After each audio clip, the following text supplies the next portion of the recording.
राधा स्वामी दयाल की दया, राधा स्वामी सहाय, राधा प्यारे सेवादार भाइयों बहनों, आप सबको पता है कि महाराज जी के 95वें जन्मदिन का ये सत्संग उत्सव कहो, उनके जन्मदिन का भंडारा कहो, मनाने जा रहे हैं।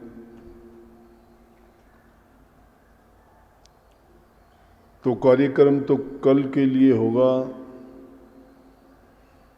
सत्संग कल भी आया था थोड़ी देर के लिए, सेवादारों के लिए विशेष रूप से दर्शन के लिए, क्योंकि आपको थोड़ा समय मिल जाता है, जो पहले आते हैं टाइम पर आते हैं उनको, और थोड़ा बहुत सत्संग भी मिल जाता है। सत्संग को तो समझने वाला होना चाहिए। अगर उसके दिल में सच्चाई है, अगर वो भक्ति के रास्ते पे चलना चाहता है, तो हर बात में वो सच्चाई खोज लेगा जो उसके हित की बात होगी, उसके जीवन का कल्याण करने वाली, जीवन को सुधारने वाली, बुराई से पीछा छुटाने वाली और अच्छे गुण देने वाली।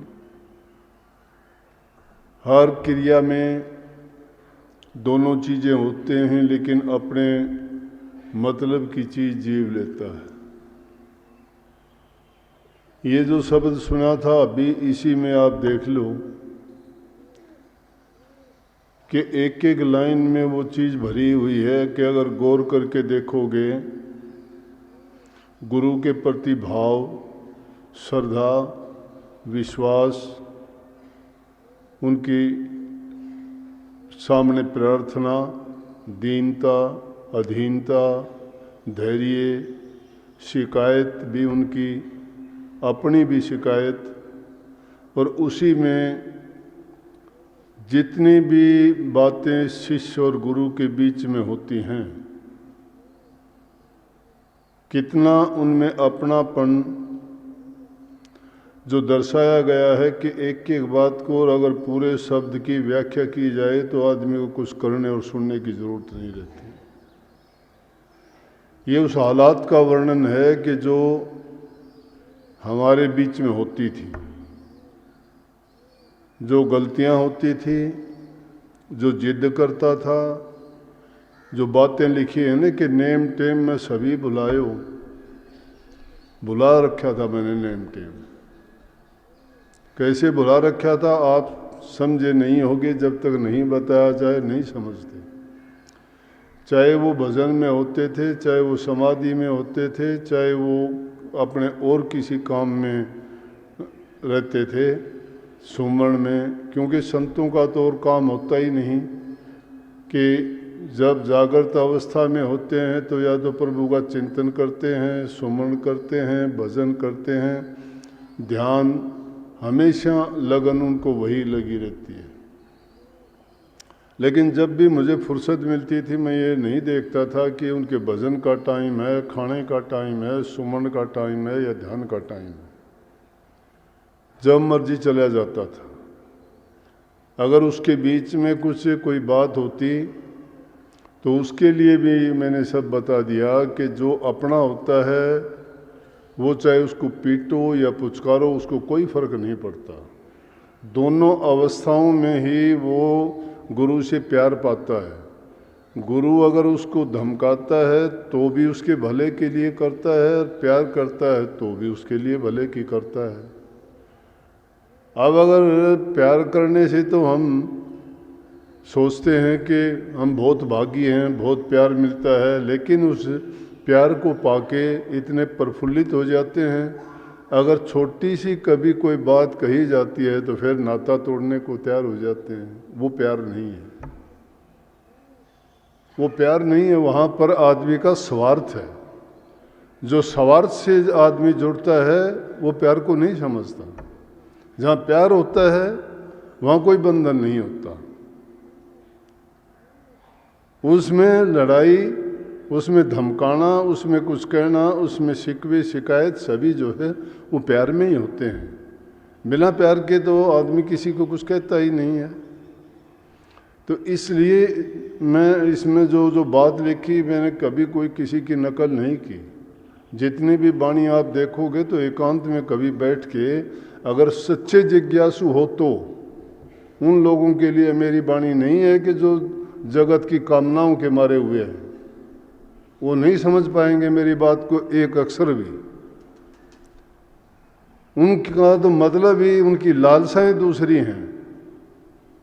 हाँ, जो जिज्ञासु हैं, जो अपने घर जाना चाहते हैं, जो भजन करके प्रभु से प्रीति जोड़ना चाहते हैं, उनके लिए इसमें ऐसे हीरे मोती भर रखे मालो माल हो जाओगे।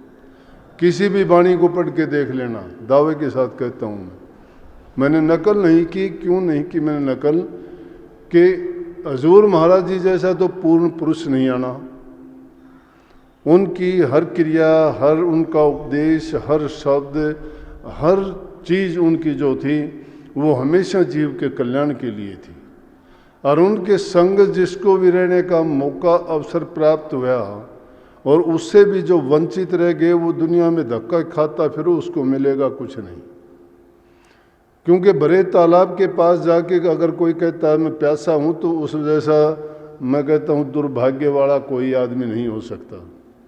जिसके पास सब कुछ खजाना हो और उसके बावजूद कहता है कि मैं भूखा हूँ, तो भी वो कभी भरा हुआ नहीं हो सकता।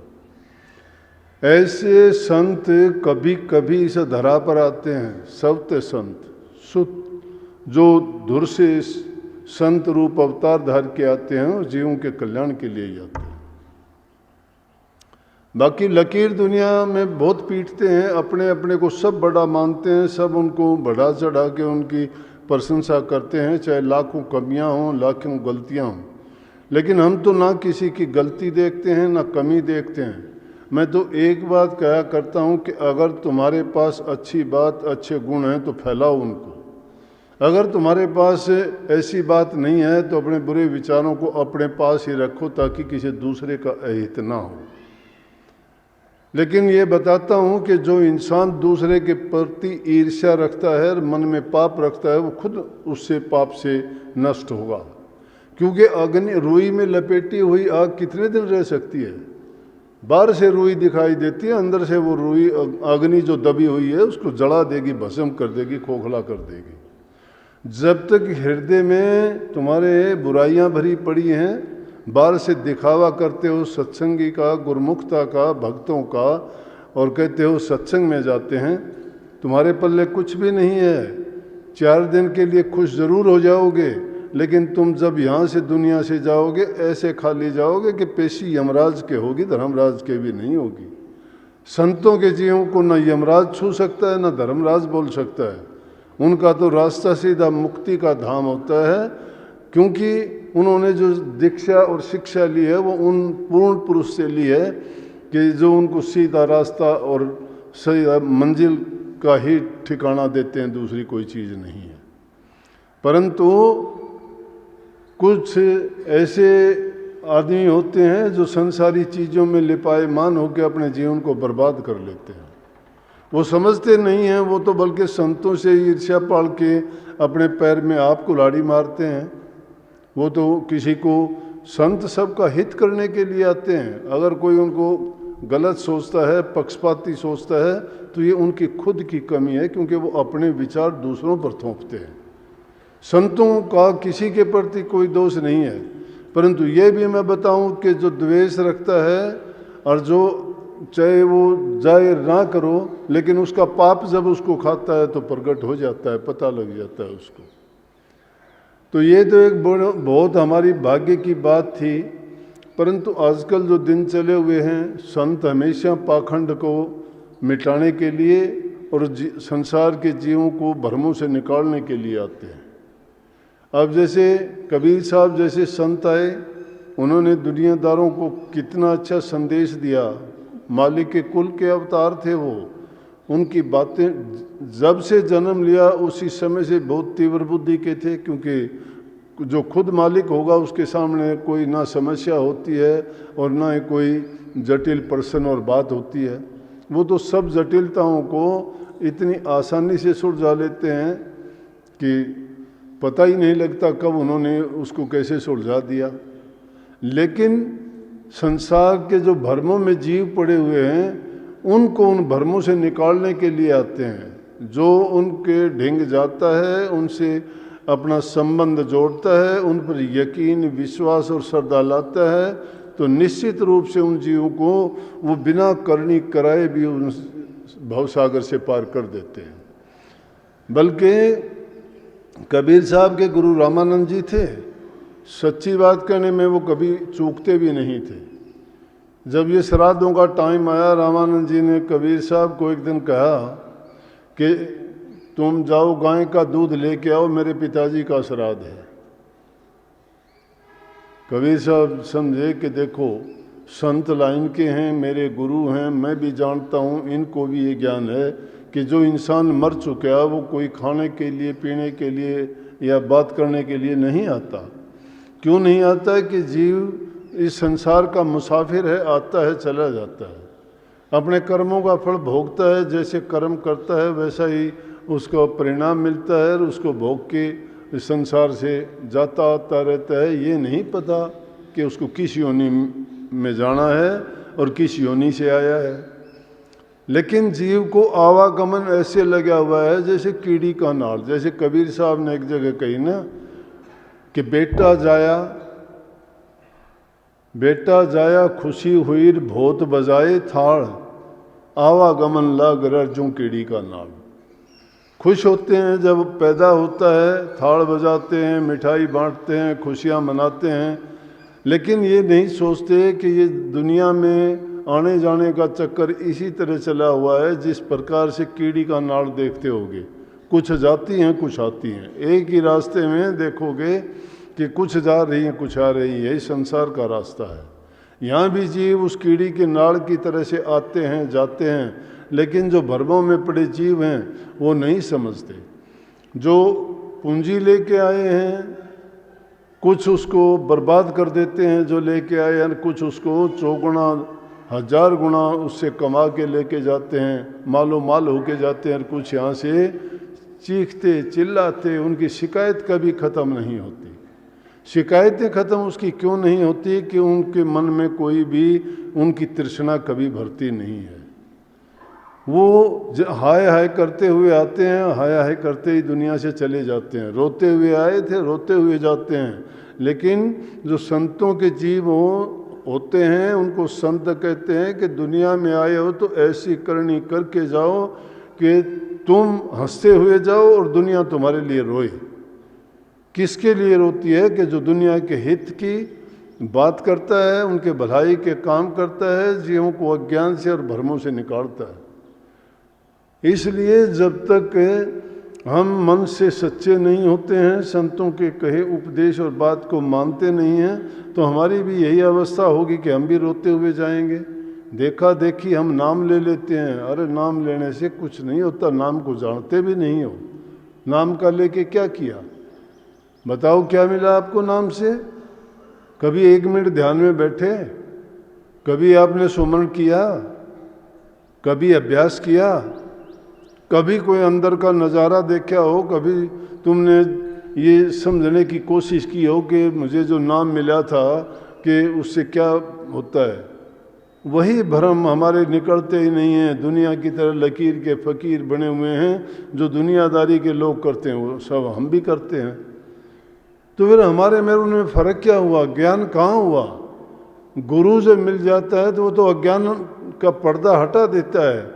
जब ज्ञान साक्षात रूप में, अब ये चीज़ है, कोई इसके ऊपर पर्दा डाल दिया, आपको नहीं पता इसके नीचे क्या है, लेकिन एक आदमी आता है और वो पर्दा यहाँ से उठा देता है। आपको पता है माइक लगे हुए हैं, ये बोलने के काम आते हैं। गुरु भी इस प्रकार से जब शिष्य के हृदय पर से भ्रम के पर्दे हटा देता है, और वो पर्दे हटने के बाद भी जो उनको जांचना परखना उनका प्रयोग करना नहीं चाहता है, तो उस जैसा और मूर्ख कौन होगा? इसलिए गुरु के उपदेश को गुरु भक्ति के लिए, गुरुमुख बनने के लिए ही संतों ने उपदेश किए हैं। प्रथम सीढ़ी गुरु की भक्ति यूं ही बताई है और बिना गुरु भक्ति के काज एक भी नहीं सरता है। चाहे दुनिया में कहीं भी जाओ, आदिकाल से हमारे इतिहास के पन्नों को देखोगे, जितने संतों के उपदेश हैं सबको आप पाओगे कि सभी ने ये कहा है कि गुरु बिन ज्ञान नहीं है, गुरु के बिना मुक्ति नहीं है। कहाँ जाओगे? अभी इसने थोड़ी देर पहले कहा था कि हमने उसमें कहा था कि हमने देख लिया कि गुरु के बिना दुनिया में हमारा कोई साथी नहीं है। साथी बहुत हैं, स्वार्थ के हैं, साथी बहुत हैं, लालच के हैं, लेकिन वो साथ तो हमारी संतान भी नहीं देती, हमारे भाई बंधु नहीं देते, जिनके लिए तुम पाप कर्म करते हो, चोरी करते हो, डाके डालते हो, ठगी करते हो, झूठ बोलते हो, वो भी तुम्हें किनारा कर जाएंगे, पीठ दे जाएंगे जब तुम्हें दुख पड़ेगा। और जब वो दिन आएगा और तुम लाख चिल्लाओगे, वो कह देंगे हमारा तेरा कोई वास्ता नहीं है। पानी भी पिलाने वाला नहीं मिलता है, फिर किस लिए पाप कर्म में फिरते हो? संत यही तो आँख खोलने के लिए उनको आते हैं, लेकिन ये भ्रम निकलते नहीं है। कितने भ्रम निकालेंगे? तो कबीर साहब के गुरु थे रामानंद जी, और उन्होंने उसको भेज दिया। उन्होंने सोचा कि देखो संत मत की लाइन के हैं और मेरे गुरु भी हैं, लेकिन ये भी अगर ऐसा करेंगे तो दुनियादारी के लोग फिर भ्रमों से कैसे निकलेंगे। कबीर साहब गए और जाके बाल्टी लेके चले गए, कहने लगे जल्दी आना। रामानंद जी बोले जल्दी आना कि आज वो पितरों को दूध पिलाना है, श्राद्ध है आज मेरे पिताजी का। बोला जी हाँ जल्दी आऊँगा। कबीर साहब बाल्टी लेके गए, आगे देखते हैं तो एक गाय मरी हुई है। कबीर साहब घास लेके आए, घास गाय के आगे डाल दिया, बाल्टी लेके वहाँ खड़े हो गए। 2 घंटे हो गए, 3 घंटे हो गए, रामानंद जी ने देखा नहीं आए। उन्होंने और शिष्यों को भेजा। कबीर साहब के टाइम में गुरु रामानंद जी सबसे बड़े गुरु थे, और जितने भी मुख्य करके संत जितने हुए, पीपा, रविदास, ये कबीर साहब, ये सब उन्हीं के शिष्य थे। तो जब नहीं आए तो उन्होंने कुछ शिष्यों को भेजा कि जाओ भाई देख के आओ कि कबीर साहब तो आए नहीं, श्राद्ध का कितने लेट हो गए, टाइम है, पितरों को दूध गाय का पिलाना था और वो आए नहीं। तो वो भी उनके पीछे पीछे जाके देखते हैं तो कबीर साहब बाल्टी लिए खड़े हैं, गाय मरी हुई है, उसके सामने हरी घास डाल रखी है। जाके कहने लगे कि आपका इंतज़ार हो रहा है, आप दूध लेके नहीं आए। बोले गाय दूध देगी तो ही लेके जाऊंगा, ये गाय दूध तो देती नहीं है, इसने बेचारी ने घास भी नहीं खाया अभी, तो ये घास खाएगी दूध देगी तब लेके चलूँगा। जब वो भी वहीं खड़े हो गए, काफ़ी देर होगी, तो रामानंद जी अपने कुछ और शिष्यों को साथ लेकर गए और जाके देखते हैं तो बड़ा अजीब तमाशा है कि गाय के आगे घास है, गाय मरी हुई है और वो सारे बाल्टी लिए आसपास खड़े हैं। जाके कहने लगे कबीर दूध लेके नहीं आया। कहने लगा गुरुजी अभी गाय ने दूध दिया ही नहीं। बोले अरे मूर्ख, ये घास किस लिए डाला? बोले कि घास खा के ही तो दूध देगी। बोला मरी हुई गाय कभी दूध घास खाती है, और मरी हुई गाय दूध भी नहीं देती, बेकार टाइम कर दिया तुमने। बोला गुरुजी जब मरी हुई गाय घास नहीं खाती है, ये दूध नहीं देती, तो मरे हुए पितर दूध कहाँ से पी लेंगे? अब रामानंद जी का सांस ऊपर का ऊपर, नीचे के नीचे रह गया। लेकिन सच्ची बात को स्वीकार करने में महापुरुष चूकते नहीं हैं। उन्होंने कबीर साहब को छाती से लगा लिया और कहने लगा कि बिल्कुल सत्य वचन है कि ये हमारी भूल है। एक दुनिया की परिपाटी और रिवाज पड़ी है, तो आजकल श्राद्धों का टाइम है ना, सारे अपने पितरों को दूध दाद पिला के थोड़े लेट आएंगे, आ जाएंगे। ये ना सोचना कि भाई कि अब तक क्यों नहीं पहुँचे हैं, तो कोई नहीं, 10-5 मिनट अगर कोई लेट भी हो जाए तो उनके नाम रख लेना पेंडिंग में। अगर नुकसान होगा तो उनको होगा, लेकिन क्या करें, दुनिया के रीति रिवाज है, निभानी पड़ती है। काफ़ी लोग आके पूछते हैं जी हम ये ना करें वो ना करें। भाई पूजा पाठ करो, बेशक करो। कहते हो माउस को धोके, नहीं धोके, माउस को भी धोको, मंगलवार को भी धोको, सातव को भी धोको, 11 को भी धोको, शनिवार को भी धोको। जिसके जो जी में आता है क्यों नहीं धोकते? आप जानते ही नहीं हो कि किसको आप पूजते हो। आपको ये नहीं पता कि माउस को कौन से देवता को पूजते हो, ये नहीं पता सत्यम को कौन से देवता को पूजते हो। कदे तो गुड़ भोंगड़े खुआ के किसी ने खुश करना चाहते हो, किसी ने खीर रांध के खुश करना चाहो, किसी को कुछ किसी को कुछ। जब वो हैं नहीं इस दुनिया में जो तुम्हारे साथ हैं, उनको खुश रखने की कोशिश करो। अपने माँ बाप बूढ़े बुजुर्ग को उनको खिलाओ पिलाओ, अपनी सास ससुर की सेवा करो, वो सबसे बड़े देवता हैं, सबसे बड़े पितृ हैं। उनको खुश रखोगे, उनकी सेवा स्वरूपा करोगे, उनसे जो प्यार पाओगे, उनसे जो तुम्हें आशीर्वाद मिलेगा वो तुम्हारे काम आएगा। उन मरे हुओं को याद करके ये ठीक है कि हमारे पूर्वज थे, हमारे दिलों में उनके प्रति श्रद्धा है, विश्वास है, उन्हीं से हमें जन्म मिला है, जीवन मिला है, उनकी प्रति हमारा प्यार है, उनको याद करना चाहिए, ये नहीं कहता मैं। लेकिन उनसे पाएंगे क्या? जो चीज़ पाने वाली है वो हमारे हाजिर नाजिर बैठे, उनसे पाने की कोशिश करो।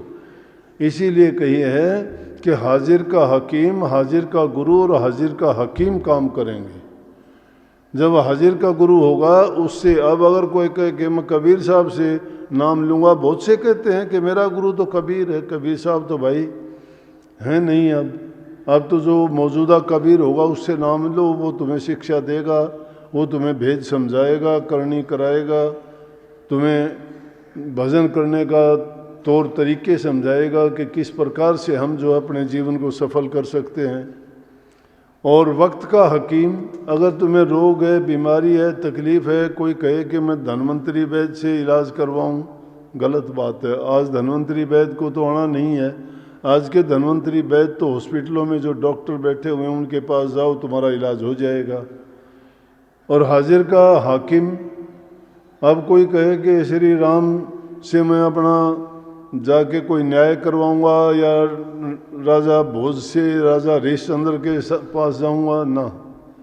ये तो आज के जो राजा हैं उनके पास जाओगे, उनकी इज्जत, उनकी बड़ाई करोगे तो तुम्हारे सारे काम हो जाएंगे।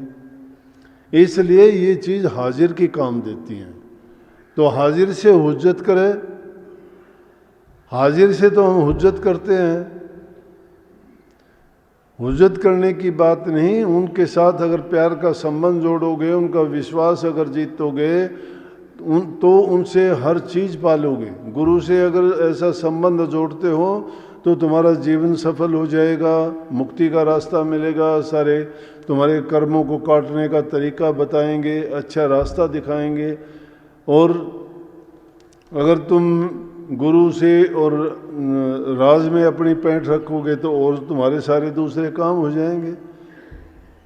तो ये बात सत्संग में जो बताई जाती हैं वो आपको इन भ्रमों से निकालने के लिए बताई जाती है। भ्रम जब तक निकलते नहीं हैं तब तक आना ना आना, सत्संग सुनना सब बेकार हो जाता है। तो जितना भी टाइम मिले, जब भी अवसर मिले, किसी वाणी को सुनते हो, पढ़ते हो या आप कोई शब्द गाते हो, गाते गाते उस पर थोड़ा ख्याल करके देखा करो कि इसमें जो लिखा गया है इसके लिखने के पीछे कहानी क्या है, लिखने वाले की मंशा क्या है। सार वचन में जितनी वाणी लिखी गई है वो गुरु ने अपने लिए थोड़ी लिखी, वो हम जैसों के लिए लिखी है कि जो रास्ते से भटके हुए हैं। उनको कितनी बार स्वामी जी महाराज ने सार वचन में कही तेरे भले की कहूँ, इतनी बात कही है कि नींद भर मत सो तेरे भले की कहूँ, पेट भर मत खा तेरे भले की कहूँ, किसी से ईर्ष्या ना कर तेरे भले की कहूँ, किसी की निंदा बुराई ना कर तेरे भले की कहूँ, तू नाम का सुमरण कर तेरे भले की कहूँ, तू भजन किया कर तेरे भले की कहूँ। तो कहने का मतलब संत जीवों के भले की कहते हैं, उसको हम मानते नहीं हैं, सुनते नहीं हैं। हम सोचते हैं कि ये बात उसने खुद के लिए नहीं होती।